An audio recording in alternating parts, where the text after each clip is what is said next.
සුබෝදෑසනක් අද නාම යෝජනා පත්‍ර බාර දෙනවා රට හරහම අපි සමගී ජනබල වේගයටයි සමගී ජනබල සන්ධානයටයි විශාල අභියෝග තිබුණා. මොකද වැඩියෙන්ම දේශපාලන පක්ෂ මේ රටේ දේශපාලන කොටස් ඇවිල්ලා ඇත්තටම තරඟ කරන්න ඉල්ලුවේ අපෙන් තමයි ඉල්ලලා තියෙන්නේ. ඉතින් අසීමිත ලෙස ඉල්ලීම් තියෙනවා.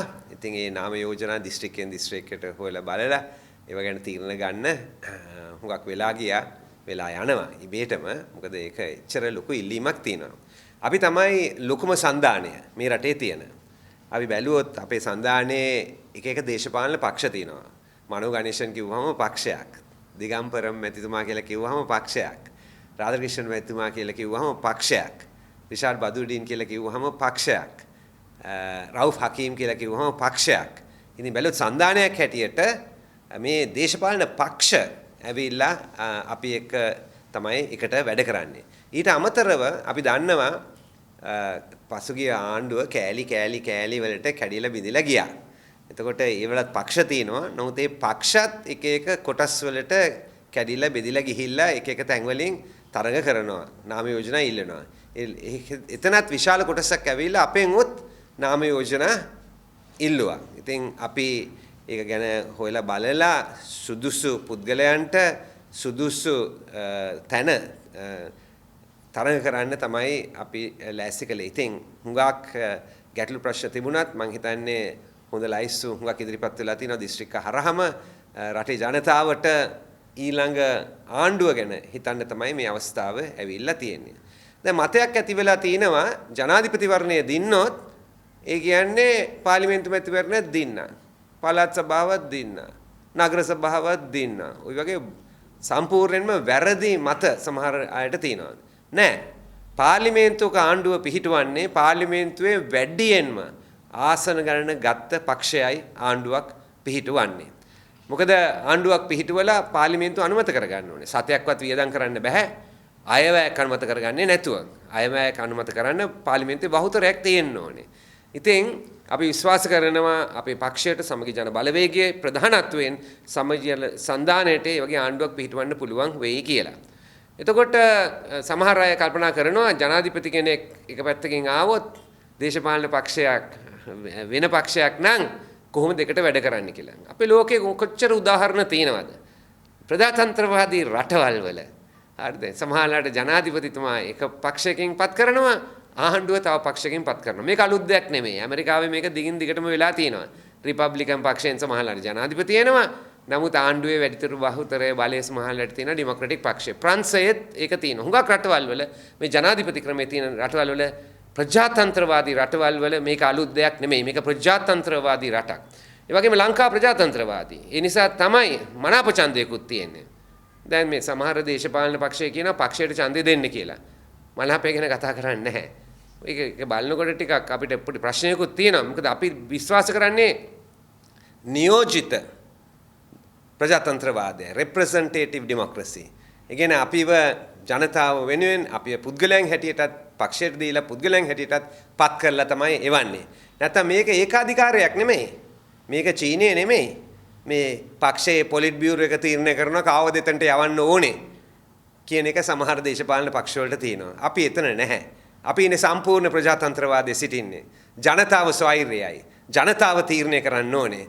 පක්ෂය තීරණය කරන්න ඕනේ. මේ පුද්ගලයන්ගෙන් කොයි එක්කෙනාටද මේක ඇත්තටම මේක කරන්න පුළුවන් කියන එක ජනතාව තීරණය කරන්න ඕනේ.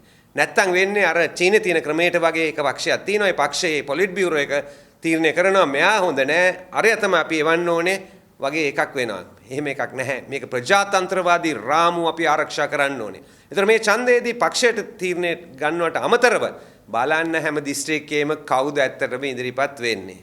එක මුහුණක් දාගෙන වෙන අය ඉදිරිපත් වෙන්න පුළුවන්. ඒක විතරක් නෙමෙයි. පක්ෂයට ඡන්දය දුන්නාට පස්සේ එක්කෙනෙක්ව අයින් කළා ඒගොල්ලන්ට ඕනේ වෙන එක්කෙනෙක් දාන්නත් පුළුවන්. අපි එතන නැහැ. අපි ඒක සම්පූර්ණයෙන්ම ප්‍රතික්ෂේප කරනවා. මොකද ප්‍රජාතන්ත්‍රවාදය අපි ආරක්ෂා කළ යුතුයි. ඉතින් දැන් අපි අවස්ථාවක් තියෙනවා හැමෝටම තෝරගන්න කොයි පක්ෂයටද දෙන්න ඕනේ කොයි පුද්ගලයාටද ඡන්දේ දෙන්න ඕනේ. හරි දේ කියන කියන දේ කරන පක්ෂයටයි ආයතයි තමයි දෙන්න ඕනේ. හරි දේ කියන දේ කරන. වැරදි දේ වැරදි දේ කරන එක නෙමෙයි. ඉතින් මම මෙතන එක පැහැදිලිම කරන්න ඕනේ. ජනාධිපති කෙනෙක් පත් වෙලා ඉන්නවා. ඔහු කියනවා හොරු අල්ලනවා කියලා කියනවා. නීතිය ක්‍රියාත්මක කරනවා කියලා කියනවා. අපි සම්පූර්ණ සහයෝගය දෙනවා හොරු අල්ලනවට. නීතිය ක්‍රියාත්මක කරනවට අපි සම්පූර්ණ සහයෝගය දෙනවා. ඒක දෙකක් නැහැ. අපි ආණ්ඩුව පිහිටුවාම අපි සම්පූර්ණ සහයෝගය දෙනවා. අපි විරුද්ධ වෙනවට විරුද්ධ වෙන්නේ නැහැ. අපි ආණ්ඩුවේ ඉන්නවනම් අපි එකට වැඩ කරනවා. අපිට ඕනේ රට ගොඩනගන්නයි ඕනේ. ජනාධිපතිතුමා කියලා තියෙනවා ඒගොල්ලන් ප්‍රකාශ කරලා තියෙනවා මේ විධායක ජනාධිපති ක්‍රමය අහෝසි කරනවා කියලා. ඒකට තුනෙන් දෙකක් අවශ්‍යයි. අපි සම්පූර්ණයෙන්ම එක අතක් නෙමෙයි අත් දෙකම උස්සනවා. කරලා ඒකටත් ඡන්දෙ දෙනවා. ඉතින් අපිට පුළුවන්. යහපත් පාලනයක් ඇති කරන්න, හොරු අල්ලන්න, නීතිය ක්‍රියාත්මක කරන්න, හොඳ සමාජයක් හදන්න අපිට පුළුවන් සම්පූර්ණයෙන්ම එකට වැඩ කරන්න පුළුවන්. ඒක දෙකක් නැහැ. ඒ වගේම අපිට තියෙන එක ලොකු ගැටලුවක් ඇවිල්ලා මේ රටේ ආර්ථිකය තමයි තියෙන ලොකු ගැටලුව. ආර්ථික අර්බුදයෙන් අපි මිදිලා කියලා කතාවක් හදලා තිනවා. ඒකේ සත්‍යතාවයක් නැහැ. අපි මෙතන හුඟක් ප්‍රවේශම් වෙන්න ඕනේ. කිසිම සත්‍යතාවයක් ඒකේ නැහැ. ඉතින් සමහර වෙලාවට දැනුමක් නැතිකොට කියනවා තෙල් රුපියල් 370ට විකුණනවා, රුපියල් 210ට වරායෙන් බානවා, රුපියල් 160ක් සාක්කුවේ දාගන්නවා. ඇමරිතුමා කියලා ඔය වගේ බොළඳ කතාවල් කියනවා. කිව්වා ඔය වගේ බොළඳ කතාවල්. ඒකෙම පේනවා ආර්ථිකය ගැන වැඩි දැනුමක් නැහැ කියලා. මට මතකයි අවුරුදු ගණනාවකට උඩදී මංගල සමරවීර ඇමරිතුමායි මමයි එකතු වෙලා අපි පාර්ලිමේන්තුවට ගෙනාවා යෝජනාවක් ගෙනාවා තෙල් මිල සූත්‍රයක් තියෙන්න ඕනේ කියලා. ඒ වෙලාවේ hina වුණා. ඉතින් මම ඊයේ පෙරේද අහනකොට හරිද කියනවා කියලා තෙල් මිල ගේනවා කියලා 210ට බානවනම් 210ට දෙනවා වගේ කතාවක් කිව්වේ. මොන පිස්සු කතා කරනවද මම දන්නේ නැහැ. ඒ කියන්නේ ආර්ථිකය පිළිබඳව අවබෝධයක් නැහැ. ජාත්‍යන්තර ආර්ථිකය පිළිබඳව අවබෝධයක් නැහැ. ක්‍රියා කිරීම පිළිබඳව අවබෝධයක් නැහැ. ওই වගේ කතාවල් කියනකොට. ඒකයි මේක බොහොම භයානක තැනක තියෙන්නේ. ඔය කතාව වෙන වෙනවලත් කිව්වා. බිත්තර රුපියල් 40ට බිත්තරයක් තියෙනකොට කිව්වා රුපියල් 30ට දෙනවා කියලා. බොළඳ කතාවල්. හරිද? ඊට පස්සේ ඒක දවස් දෙකකට තුනකට රුපියල් 30ට ගෙනියලා මට ඊයේ කවුද කිව්වා රුපියල් 45කට කියලා බිත්තරේ ගත්තේ. මොනවද මේ බොළඳ කතාවල්? ඔය කතාවල් වලින් රටේ ආර්ථිකය කළමනාකරණය කරන්න ගියොත් ලොකු ගැටලුවක් ප්‍රශ්නයකට වැටෙනවා. මේ රට අපිට අවුරුදු 4-5කින් ගලව ගන්න පුළුවන් දැන් තියෙන ආර්ථික තත්ත්වයෙන්. හැබැයි අපි ලෝකයේ ආර්ථික ඉතිහාසය බැලුවොත් මේ වගේ බංකොලොත් වෙච්ච රටවල් එක්ක පළවෙනි වතාවෙම එළියට අවිල්ලා තියෙනවා. අපිට තියෙන විශ්වාසය අපිට ඒක කරන්න පුළුවන් කියලා. නැත්තම් සමහර ඒවා අවුරුදු 15ක් 20ක් ගිහිල්ලා තියෙනවා. අර්බුදයෙන් එළියට එන්න. අපි අර්බුදයක ඉන්නේ. ඒක නිසා මේක බොහොම කල්පනාවෙන් හිතන්න ඕනේ. මේක ආර්ථික ප්‍රතිපත්තිය හරි ආර්ථික ප්‍රතිපත්තිය අනුගමනය කළේ නැත්නම් ලොකු ගැටලුවකට ප්‍රශ්නයකට වැටෙන්න යනවා.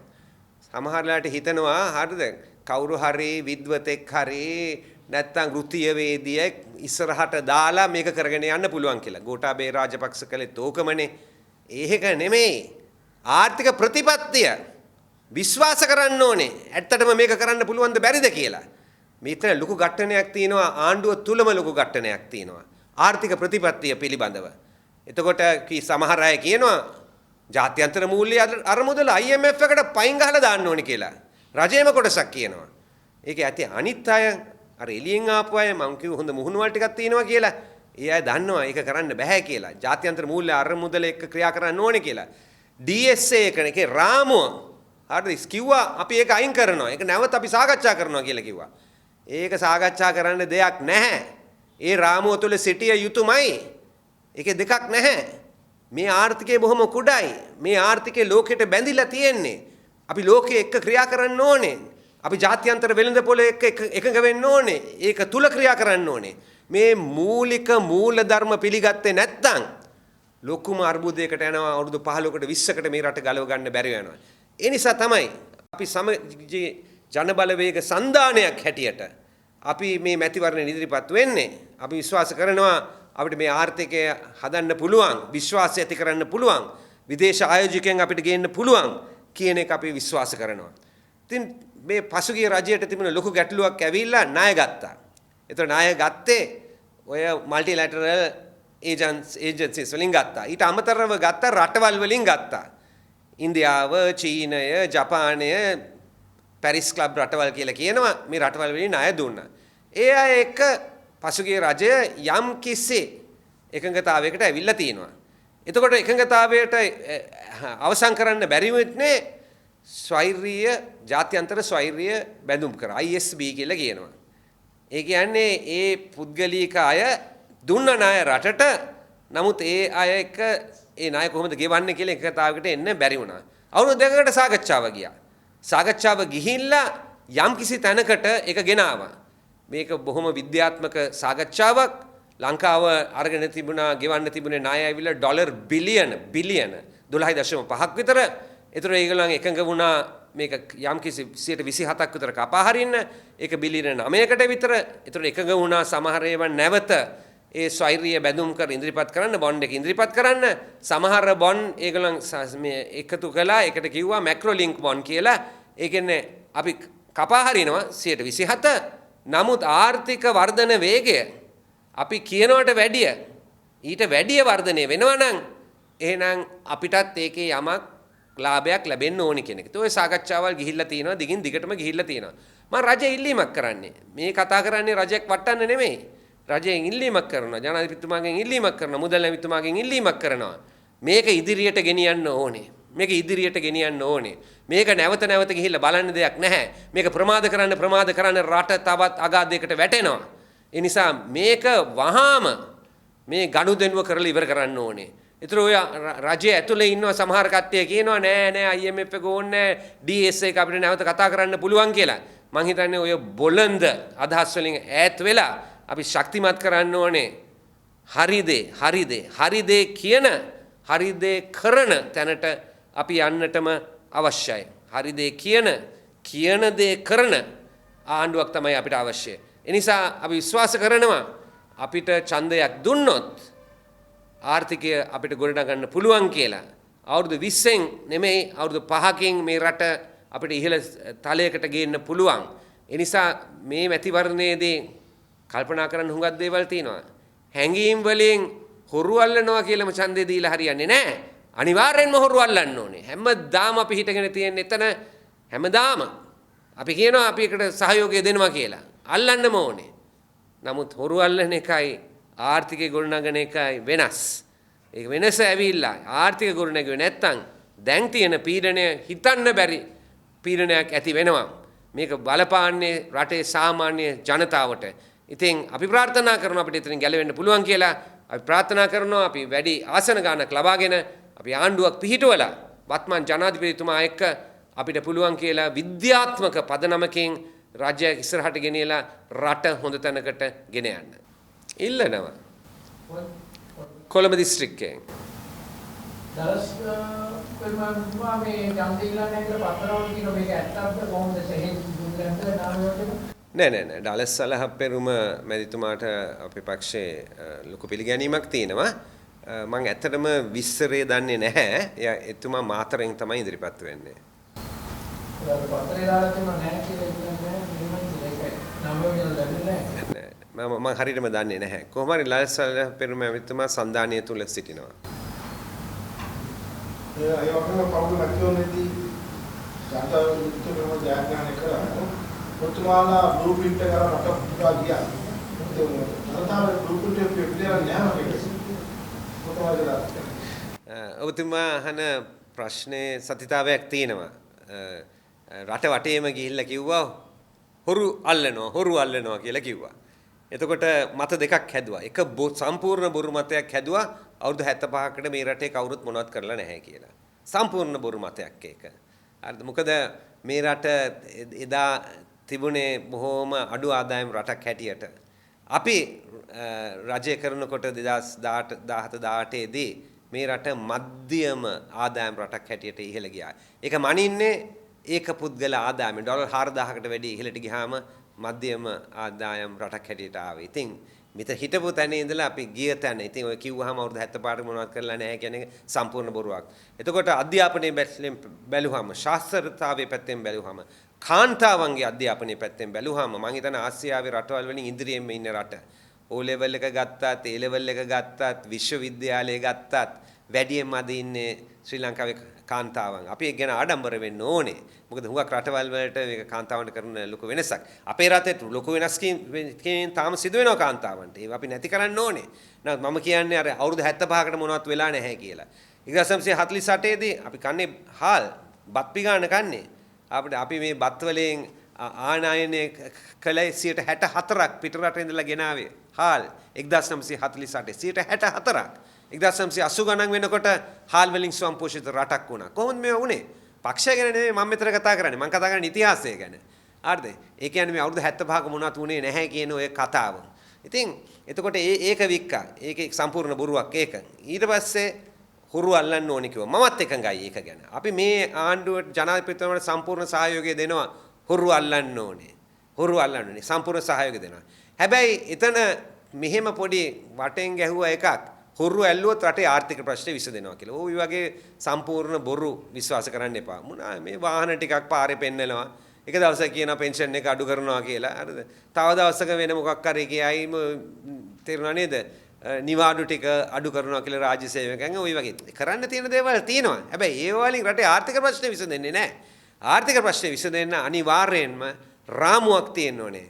හරි ප්‍රතිපත්තිය තියෙන්න ඕනේ. හරි ප්‍රතික්‍රියාත්මක කරන්න ඕනේ. එතකොට ජාත්‍යන්තර වෙළඳපොළට විශ්වාසයක් තියෙන්න ඕනේ රට තුල. එතකොට තමයි ආයෝජනයක් ඇති වෙන්නේ. මේක අපි හරියට තේරුම් අරගෙන හරියට ඡන්දෙ දුන්නේ නැත්නම් අවුරුදු 5කින් විසඳන්න පුළුවන් ප්‍රශ්නේ සමහරට අවුරුදු 15ක් 20කට ඇදගෙන යන්න පුළුවන්. ඒ නිසා මම ඉල්ලනවා ජනතාවගෙන් ඉල්ලනවා මේ කියන්නේ හුඟක් හිතන්න අපි ඉදිරිපත් වෙන්නේ ඇත්තටම ආණ්ඩුවක් පිටවන්න අපිට පුළුවන්. අනේ මේ වත්මන් ජනාධිපතිතුමා එක වැඩ කරන්න. ලෝකේ හුඟක් රටවල් වල එක වෙනවා. ප්‍රජාතන්ත්‍රවාදී රටවල් වල සමහරට ජනාධිපතිතුමා එක තැනකින් එන්න පුළුවන්. ආණ්ඩුව වෙන තැනකින් එන්න පුළුවන්. පාර්ලිමේන්තු ක්‍රමයක් කියන්නේ ඒකයි. පාර්ලිමේන්තුව තුල තමයි ප්‍රජාතන්ත්‍රවාදය ආරක්ෂා වෙන්නේ පාර්ලිමේන්තු ක්‍රමය හරහායි. ඉතින් මේක කරන්න පුළුවන්. ඉතින් ඔබතුමා කියපු එක හරි මේ හුඟක් අය ආර්ථිකය දිහා බ්ලූප්‍රින්ට් එක දිහා බැලුවේ නැහැ. ඒගොල්ලන් බැලුවා අපි දැන් හොරු අල්ලන්න ඕනේ. ඒකට අපි ඡන්දෙ දෙමු කියලා. දැන් අපි හොරු අල්ලන්න ජනාධිපති කෙනෙක් පත් කරලා ඉන්නවා. ඔහුට සම්පූර්ණ සහයෝගය දෙනවා. දැන් මං හිතන්නේ ආර්ථිකය හදාගත්තේ නැත්තම් අපේ දරුවන්ට අනාගතයක් නැහැ. එතුමා නිතරම කිව්වා රටේ ආර්ථිකය මොනවා අයියමක් පොඩ් නැහැ කියලා. නමුත් තාම මේ අයියමක් කියන දෙයට අඹුරු වෙලා ඉන්නවා කියලා. ඒක දකින්න. අනේ මම නම් හරි සන්තෝෂයි ඒක ගැන. මොකද ගිහිල්ලා මැතිවරණේ මොනවා කිව්වත් ඡන්ද ගන්නනේ ඔය එක කතාවල් ගිහිල්ලා කියන්නේ. බොරු කතාවල් කියන්නේ. හරිද? ඡන්ද ගන්න. බොරු කතාවල් කියන්නේ. මම සන්තෝෂයි ඡන්දේ ගත්තට පස්සේ හරි දේ කියන එක. හරිද? ඉතින් අනිවාර්යෙන්ම හරි දේ කියන දේ කරන ආණ්ඩුවක් ඕනේ. බොරු කියන දේ කරන ආණ්ඩුවක් නෙමෙයි. හරි දේ කරන ආණ්ඩුවක් ඕනේ. ඒක බුදුමාලා තාම විශ්වාසය නැත්ද අනුමාන මන්ත්‍රණය කරගන්න පුළුවන් වෙයි කියලා. නෑ ලොකු ප්‍රශ්නයක් තියෙනවනේ. මොකද ඒකේ අපිට පේනවනේ එළියෙන් බලනකොට ඉන්නවා කොටසක්. හොඳ කොටසක් ඉන්නවා. ඒ අයට ප්‍රතිපත්ති තේරෙනවා.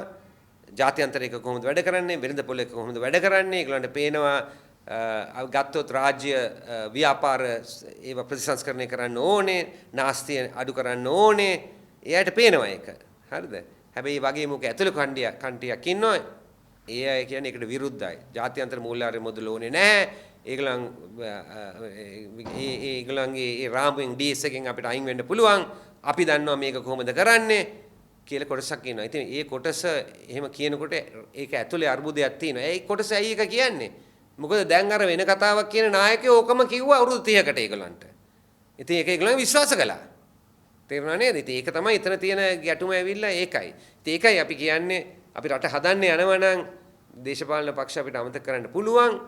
අපි ඡන්දයක් දුන්නොත් අපි ආණ්ඩුවක් පිහිටවනවා. මොකද ආණ්ඩුවක් පිහිටවන්නේ පාර්ලිමේන්තුවේ බහුතර ආසන තියෙන පක්ෂයයි. ඒ වගේම ජනාධිපතිතුමා මෙතන උණුසුම යන්න කලින් ඉලකරද්ද දිනසා මාත්‍යා ඉදුපත් කරන රංජන රාමනායක පුතේ ඒක දකින්න.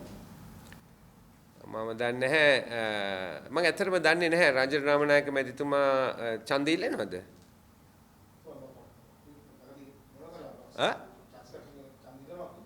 එතුමා ඉන්නවා කියලා මම දැනන් හිටියේ නැහැ. මොකද මං හිතුවා මොකද ගැටලුවක් ප්‍රශ්නයක් තියෙනවා කියලා.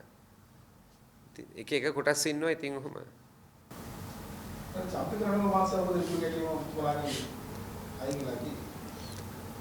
ඔව් චම්පික රණවක මැතිතුමාත් දේශපාලන පක්ෂයක් නියෝජනය කළා කියලා සඳහන් කරලා තිනවා. මම කිව්වා වගේ අපේ සන්දානයේ හුඟක් ඉන්නවා දේශපාලන පක්ෂ තියෙනවා. වැඩියෙන් තියෙන දේශපාලන පක්ෂ තමයි මම කොහොම නම් කළේ. ඔක්කොමලා එකට වැඩ කරනවා. එතකොට මේ දේශපාලන පක්ෂයි මම කිව්වා වගේ පක්ෂ නැති කොටස්ත් ඉන්නවනේ ආණ්ඩුවෙන් කැඩිලා ආපු කොටස්. මේ ඔක්කොමලා ඡන්ද ඉල්ලන්න හදන්නේ සමගි ජන බල සන්දානය හරහායි. මොකද ඒගොල්ලන් හිතනවා මේ සන්දානයට තමයි මිනිස්සු ඡන්ද දෙන්නේ යන්නේ. ඒ නිසා මේ අය කිල්ලන්න ඕනේ කියලා. ඒක ලොකු තරඟකාරීත්වයක් තියෙනවා නාම යෝජනාවල. ලොකු තරඟකාරීත්වයක්. එතකොට මේ තරඟකාරීත්වය තුළ හැමෝටම අවශ්‍ය විදියටම ඒ නාම යෝජනා පත්‍රිකාවල් හදන්න බෑ. මොකද එක පක්ෂ ඉන්නවා සමගි ජන බලවේගය අපේ පක්ෂ තමයි ප්‍රධාන පක්ෂ. අපේ පක්ෂයේ ඉන්නවා අපේ පක්ෂයේ ක්‍රියාකාරීන් ඉන්නවා සංවිධායකවරු ඉන්නවා මන්ත්‍රීවරු ඉන්නවා. ඒ අය දිගින් දිගට මෙතනනේ ඉන්නේ. තේරෙනවද? එහාට මෙහාට පණින අය නෙමෙයිනේ. ඉතින් ඒ අයටත් අපි තැන දෙන්න ඕනේ. එතකොට සමහර පක්ෂ සමාසයන් කළ පාටලි චම්පික රණවක මෙතුමාගේ පක්ෂය වගේ සමහර වෙලාවට මම කොහොම විස්තර දන්නේ නැහැ. නමුත් ඒ අය දෙන සියලුම නමක්ම හැම දිස්ත්‍රික්කෙම දාන්න බෑ. ඉතින් මම කියන්නේ එතකොට සමහර අය එකඟ වෙන්න පුළුවන්. මේක සුහදශීලීත්වයෙන් තමයි මේ වගේ ප්‍රශ්න විසඳන්න ඕනේ. එකඟ වෙලා හරිද? සුහදශීලීත්වයෙන් අපි ඒක විසඳලා ඉල්ලන්න තිබුණේ. නැත්තම් ඒගොල්ලන්ට පුළුවන් වෙනම ඉල්ලන්න. දේශපාලන පක්ෂයක් නේ. අද 12ට ඉස්සලා ගිහිලා නාම යෝජනා බාර දෙන්න පුළුවන්. ඒ කියන්නේ උන්වහන්සේ ලෑස්තිව තරුණයන්ට කාන්තාවට තනදිලා දෙන රෝඩ් දිස්ත්‍රික්කය. ඔව් මම බොහොම ස්තුතියි ඒක ඇහුවට අපි ප්‍රතිපත්ති තුනක් තියෙනවා. එකක් ඇවිල්ලා පිරිසුදු චරිත ඉදිරිපත් කරන්න ඕනේ. ඉතින් චෝදනාවක් එනවනම් කවුරු හරි ගැන චෝදනාවක් අධිකරණ තීරණයක් එකක් චෝදනාවක් තියෙනවනේ ඒක ගැන හොයලා බලන්න ඕනේ. ඒක සාධාරණ නැද්ද කියලා. අපිට විනිශ්චය කරන්න බෑ. මේක අපි අධිකරණයක් නෙමෙයිනේ. නොත් හොයලා බලලා නාම යෝජනා ලයිස්ට් වලට දාන්න ඉස්සලා. දෙවෙනි එක ඇවිල්ලා අලුත් මුහුණවල් දාන්න ඕනේ. ඒ අලුත් මුහුණවල් වලින් වැඩියෙන්ම කාන්තාවන් ඔය තරුණ අය දාන්න ඕනේ. දැන් ඒක තමයි අපි කරන්න ඕනේ. මම මෙතන පිළිගන්න ඕනේ. ඒක අපි හිතපු තරමට සිදු වෙලා නැහැ. ඒක මට පිළිගන්න වෙනවා. තේරුණා නේද? මීට වැඩිය තරුණ පිරිස්සොයි කාන්තාවන් අපි ඉදිරිපත් කරන්න අවශ්‍යයි.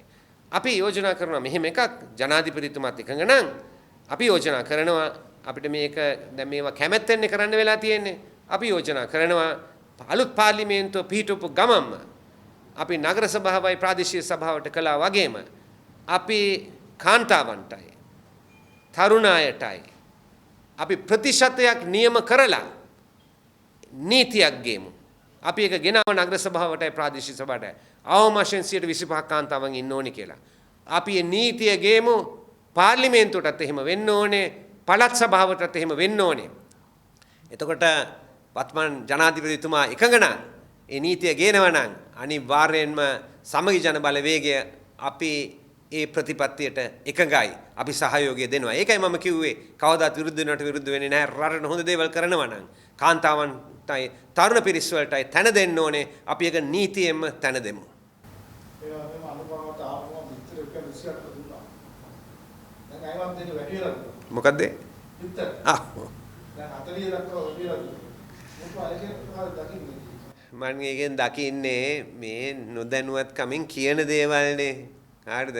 මේ බිත්තරයක් පාලනය කරන එක. මොකද්ද මේ විහිළුව? හරිද? පාලනය කරන්න ඕනේ ආර්ථිකය. ආර්ථිකය පාලනය කළොත් හරිද? බඩු මිල අඩුවෙන් තියලා ස්ථාවරතාවයක් තියෙනවා නම් බඩු මිල ස්ථාවර නම් අනිවාර්යෙන්ම පොලි ප්‍රතිශතයක් ස්ථාවර වෙනවා. ඊට පස්සේ ආර්ථික ශක්තිමත් වෙනකොට රුපියලේ අගය ස්ථාවර වෙනවා.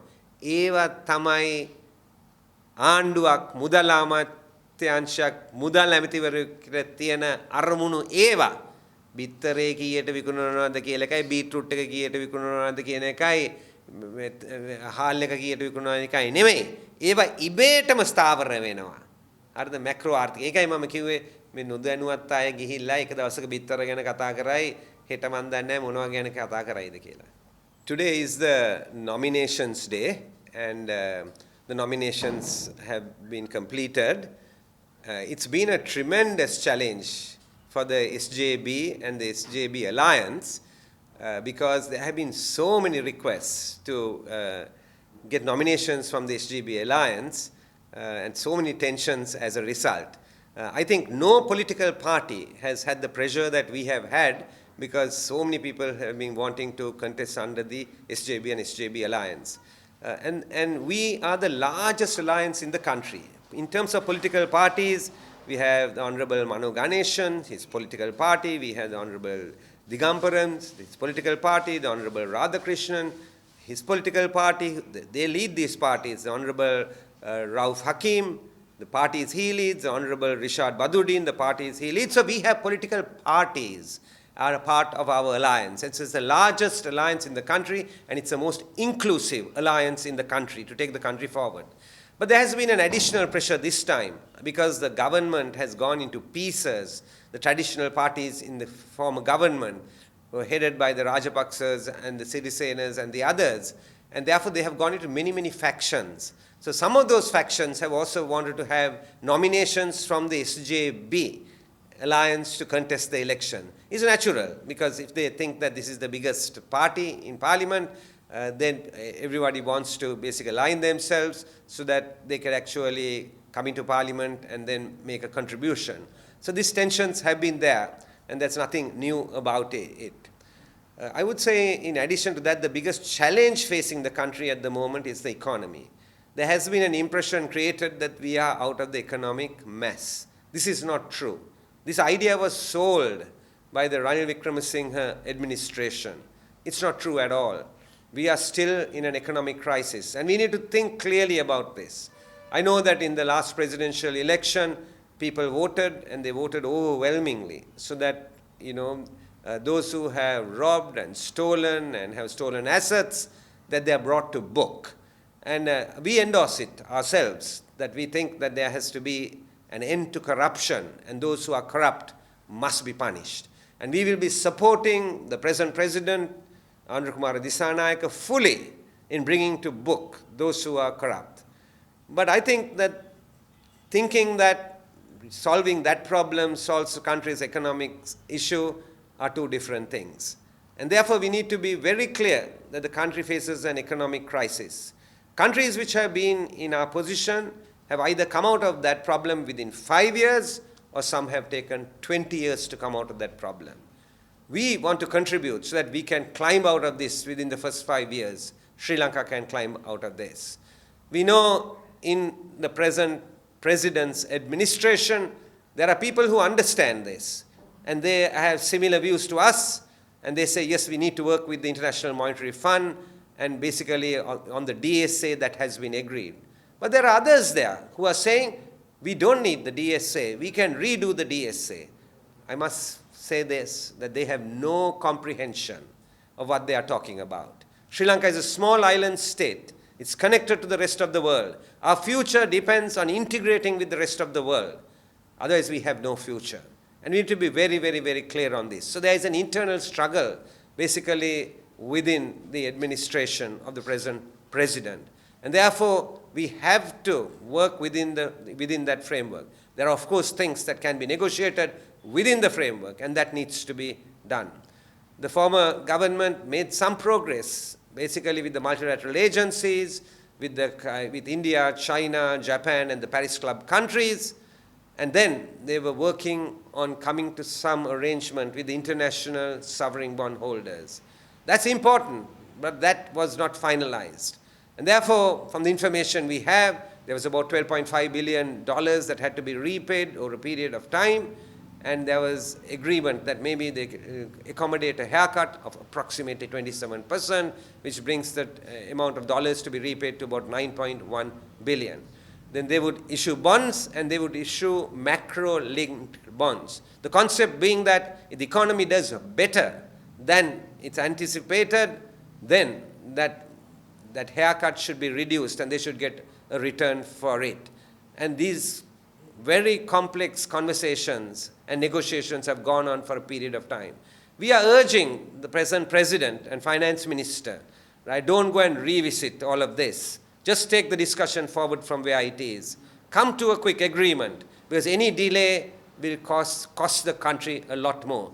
We need to be knowledgeable, we need to be pragmatic, and we need to know how to negotiate and get a win-win deal. Sooner done, the better it is, and we will be supporting the government.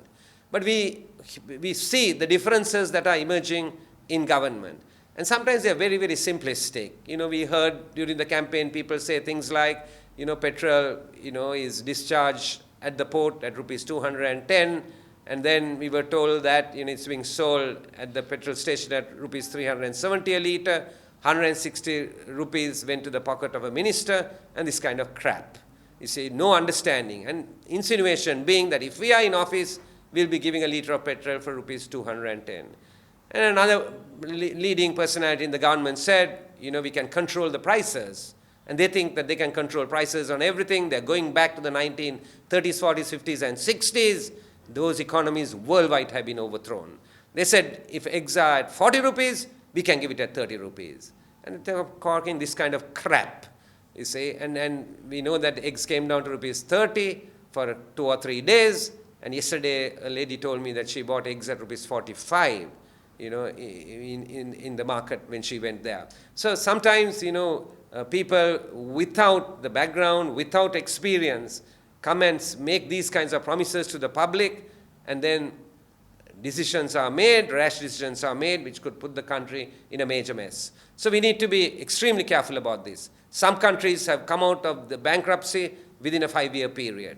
That's what we want to do ourselves. Some countries have taken 20 years because they have not made the correct policy decisions and not implemented the correct decisions. Promises were given around the country during the presidency, where even the present president said that even the tax-free slab, he will drastically increase it, and so forth and so on. There are limits to promises, and we have seen this promise elections, not now, for the last 50 years. We need to face reality. We need to make the right decisions. We must say the things that are right, and we must do it in a right way.